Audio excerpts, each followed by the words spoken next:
क्या आपने कभी महसूस किया है कि आपका शरीर यहां है, लेकिन मन बीते हुए कल में अटका हुआ है? क्या छोटी सी बात पूरे दिन आपके दिमाग में घूमती रहती है?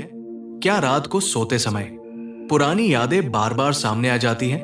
अगर हाँ, तो ये कहानी आपके लिए है, क्योंकि आज हम बात करेंगे उस बोझ की जो दिखाई नहीं देता, लेकिन इंसान को भीतर से तोड़ देता है।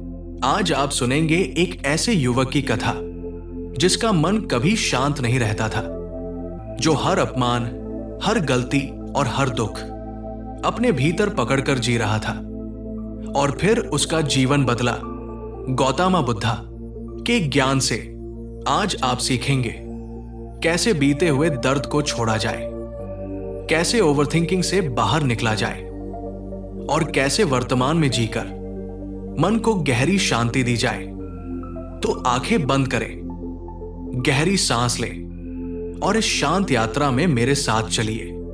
एक छोटा सा गांव था, चारों तरफ हरे खेत, नीला आसमान और सुबह सुबह मंदिर की घंटियों की मधुर आवाज। उसी गांव में रहता था एक युवक, नाम था अनिरुद्ध। बाहर से देखने पर सब ठीक लगता था, लेकिन भीतर ही भीतर उसका मन हमेशा अशांत रहता। अनिरुद्ध की सबसे बड़ी समस्या थी बीती हुई बातों को छोड़ न पाना। अगर कोई उसे कुछ कह देता तो वही बात दिन भर उसके दिमाग में घूमती रहती। अगर कोई गलती हो जाती तो वो खुद को कोसता रहता। अगर किसी ने अपमान कर दिया तो वो बदले की कल्पनाओं में डूब जाता। रात को सोते समय भी वही पुराने दृश्य उसकी आंखों के सामने घूमते रहते। धीरे धीरे उसका स्वभाव चिड़चिड़ा हो गया। लोग उससे दूरी बनाने लगे। काम में मन नहीं लगता, हर समय सिर भारी रहता। वो जी रहा था, लेकिन शांति के बिना। एक दिन उसका मित्र सुमन उससे मिलने आया। अनिरुद्ध की हालत देखकर सुमन बोला, मित्र, तुम शरीर से यहां हो, लेकिन मन कहीं और अटका हुआ है। अनिरुद्ध की आंखों में नमी आ गई। उसने कहा, मैं कोशिश करता हूं, पर पुराने घाव बार बार हरे हो जाते हैं। तब सुमन ने उसे सलाह दी, पास के वन विहार में गौतम बुद्धा के शिष्य ध्यान साधना कराते हैं, वहां जाओ, शायद तुम्हें मार्ग मिल जाए। अगली सुबह अनिरुद्ध वन विहार पहुंचा। चारों तरफ गहरी शांति थी। पीपल के पत्ते हवा में धीरे धीरे हिल रहे थे। पक्षियों की हल्की चहचहा थी। वहां एक वृद्ध भिक्षु ध्यान में बैठे थे। अनिरुद्ध उनके पास गया और बोला, गुरुदेव, मेरा मन अतीत से बाहर नहीं निकल पा रहा। एक ही बात बार बार सोचता रहता हूं। कृपया मुझे मार्ग दिखाइए। भिक्षु ने आंखें खोली, मुस्कुराए और बिना कुछ कहे उठकर अंदर चले गए। अनिरुद्ध थोड़ा असमंजस में पड़ गया, लेकिन वो वही बैठा रहा। कुछ देर बाद भिक्षु लौटे। उनके हाथ में मिट्टी का एक छोटा पात्र था, जिसमें पानी भरा था।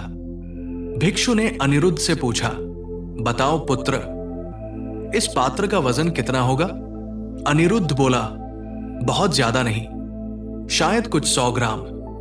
भिक्षु ने पात्र हाथ में उठाया और बोले, अगर मैं इसे 1 मिनट पकड़ूं, क्या होगा? कुछ नहीं। अनिरुद्ध बोला, अगर 1 घंटा पकड़ूं, हाथ में दर्द होने लगेगा। और अगर पूरा दिन? अनिरुद्ध गंभीर होकर बोला, हाथ सुन्न हो जाएगा, मांसपेशियां जकड़ जाएंगी, शायद हाथ काम करना ही बंद कर दे। भिक्षु मुस्कुराए, अच्छा, लेकिन क्या इस दौरान पात्र का वजन बढ़ा? नहीं। अनिरुद्ध बोला, तो दर्द क्यों हुआ? अनिरुद्ध बोला, क्योंकि आपने उसे लंबे समय तक पकड़े रखा। भिक्षु ने धीरे से पात्र नीचे रख दिया, फिर बोले, पुत्र, तुम्हारे दुख भी ऐसे ही है। घटना छोटी होती है, लेकिन जब तुम उसे मन में पकड़ कर रखते हो, तब वो भारी बन जाती है। कुछ पल सोचो, ठीक है। घंटों सोचो, बेचैनी शुरू। दिनों सोचो, मन टूटने लगता है। और वर्षों पकड़े रखो तो जीवन ही बोझ बन जाता है। अनिरुद्ध की आंखें भर आई। भिक्षु आगे बोले, भगवान बुद्ध कहते थे, बीता हुआ कल स्मृति है, आने वाला कल कल्पना है और आज का क्षण ही सत्य है। अगर तुम आज को छोड़कर कल में जीते रहोगे तो शांति कभी नहीं मिलेगी। भिक्षु ने अनिरुद्ध के कंधे पर हाथ रखा। गलतियों से सीखो, लेकिन वही घर मत बना लो। दर्द को समझो, लेकिन उसे पहचान मत बना लो। जो चला गया उसे प्रणाम करो, और जो सामने है उसे पूरी चेतना से जियो। अनिरुद्ध को पहली बार लगा कि उसके भीतर कुछ हल्का हो रहा है, जैसे वर्षों पुराना बोझ धीरे धीरे उतर रहा हो। भिक्षु ने अंतिम शब्द कहे, आज ऐसा कर्म करो कि कल पछताना न पड़े, और अगर कल गलती हुई हो तो आज बेहतर बनो, क्योंकि चिंता मनुष्य को जीते जी जला देती है। अनिरुद्ध देर तक वहीं बैठा रहा। वन विहार की शांति अब उसके भीतर उतरने लगी थी। हल्की हवा पत्तों से टकरा रही थी। पक्षियों की आवाज अब उसे परेशान नहीं कर रही थी, बल्कि पहली बार सुकून दे रही थी। वृद्ध भिक्षु ने उससे कहा, पुत्र, अब आंखें बंद करो। अनिरुद्ध ने आंखें बंद कर ली। भिक्षु बोले, अपनी सांस पर ध्यान दो। ना बीते कल को पकड़ो, ना आने वाले कल की कल्पना करो। बस इस पल को महसूस करो। कुछ क्षण बीते। अनिरुद्ध की सांस पहले तेज थी, फिर धीरे धीरे शांत होने लगी। भिक्षु ने आगे कहा, कल्पना करो कि तुम्हारे मन में एक नदी बह रही है। उस नदी में तुम्हारे विचार पत्तों की तरह तैर रहे हैं। हर दुखद याद, हर चिंता, हर क्रोध, बस उन्हें बहते हुए देखो। उन्हें रोकने की कोशिश मत करो, उन्हें पकड़ो मत। अनिरुद्ध को महसूस हुआ कुछ पुरानी बातें सामने आई, कुछ अपमान, कुछ असफलताएं। पहले वो उनसे लड़ता था, लेकिन आज वो बस देख रहा था, और आश्चर्यजनक रूप से वे विचार धीरे धीरे दूर जाने लगे। कुछ देर बाद भिक्षु बोले, पुत्र, क्या तुम जानते हो दुख क्यों बढ़ता है? अनिरुद्ध ने सिर हिलाया। नहीं। भिक्षु बोले, क्योंकि हम दर्द को दोबारा जीते हैं। घटना एक बार होती है, लेकिन हम उसे 100 बार सोचते हैं। यही है मानसिक पीड़ा। फिर भिक्षु ने जमीन से एक छोटा पत्थर उठाया। उन्होंने अनिरुद्ध की हथेली पर रख दिया। बताओ, ये भारी है? नहीं, अनिरुद्ध बोला। भिक्षु ने कहा, लेकिन अगर इसे घंटों पकड़े रहो तब भारी लगेगा। भिक्षु मुस्कुराए, यही तुम्हारे विचार है। फिर उन्होंने बहुत कोमल स्वर में कहा, बुद्ध कहते थे, तुम्हारा मन ही तुम्हारा संसार है। जैसा सोचोगे वैसे बन जाओगे। अगर हर दिन दुख सोचोगे तो दुखी बन जाओगे। अगर हर दिन कृतज्ञता सोचोगे तो शांत हो जाओगे। अनिरुद्ध की आंखों से आंसू बहने लगे, लेकिन ये आंसू दर्द के नहीं थे, ये हल्कापन के थे।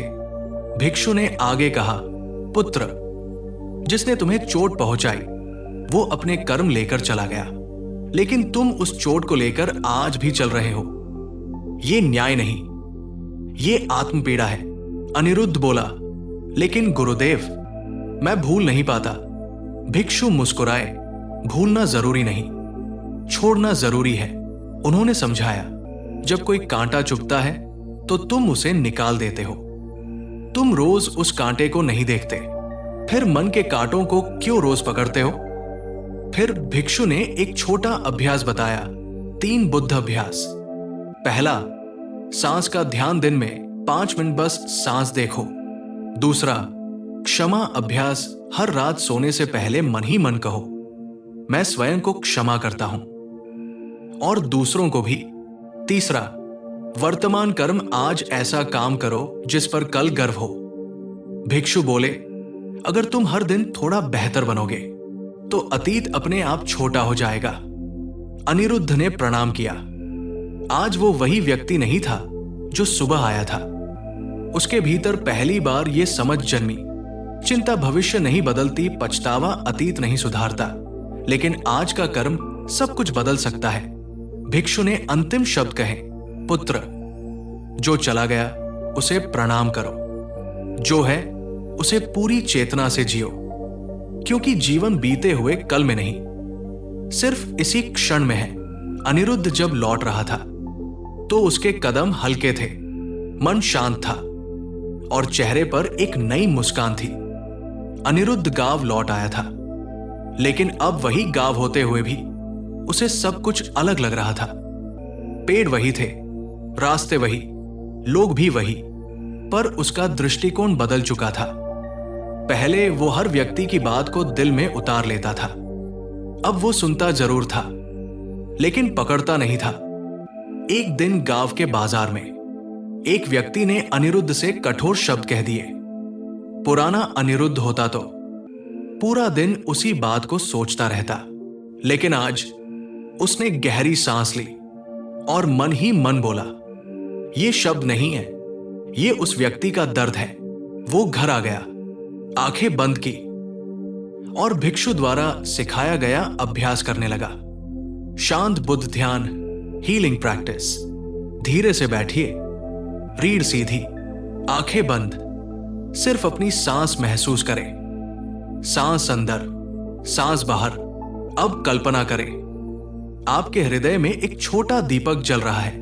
हर सांस के साथ उस दीपक की रोशनी फैल रही है, पहले सीने में, फिर पूरे शरीर में।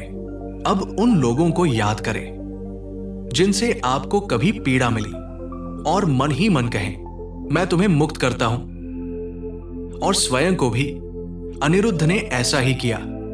पहली बार उसे समझ आया, माफ करना दूसरे के लिए नहीं होता, माफ करना स्वयं के लिए होता है। उसी रात उसने एक सपना देखा। वो स्वयं एक जलती लकड़ी पकड़कर खड़ा है, सामने कोई दुश्मन नहीं, वो खुद ही जल रहा है। तभी वही वृद्ध भिक्षु प्रकट हुए और बोले, पुत्र, क्रोध जलती लकड़ी की तरह होता है जिसे तुम फेंकना चाहते हो, उससे पहले खुद जलते हो। अनिरुद्ध की नींद खुल गई, उसकी आंखें नम थी पर मन साफ। अगले दिन उसने गांव के बच्चों को पढ़ाना शुरू किया, किसी की मदद करने लगा। हर सुबह सूरज को देखकर कृतज्ञता प्रकट करता, हर रात सोने से पहले कहता, आज मैंने अपना सर्वश्रेष्ठ दिया।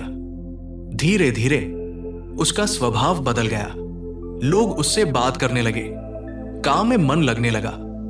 और सबसे बड़ी बात, अब वो अपने विचारों का गुलाम नहीं था। एक शाम वो नदी किनारे बैठा था, सूरज ढल रहा था, पानी सुनहरा हो गया था। उसे भिक्षु के शब्द याद आए, जो बीत गया वो स्मृति है, जो आने वाला है वो कल्पना है, और जो अभी है वही जीवन है। अनिरुद्ध मुस्कुराया, उसने मन ही मन कहा, आज मैं यहां हूं। पूरी तरह। अंतिम संदेश, वॉइस ओवर एंडिंग। प्रिय मित्र, अगर आप ये सुन रहे हैं तो शायद आपके मन में भी कुछ पुराने बोध होंगे, कुछ अधूरी बातें, कुछ टूटे पल। याद रखें, आपके विचार आपकी पहचान नहीं है। आप वो नहीं हैं जो आपके साथ हुआ, आप वो है जो आप आज चुनते हैं। अगर अतीत भारी लग रहा है तो उसे प्रणाम करिए और वर्तमान को थाम लीजिए, क्योंकि चिंता भविष्य नहीं बदलती, पछतावा अतीत नहीं सुधारता, लेकिन आज का कर्म पूरा जीवन बदल सकता है।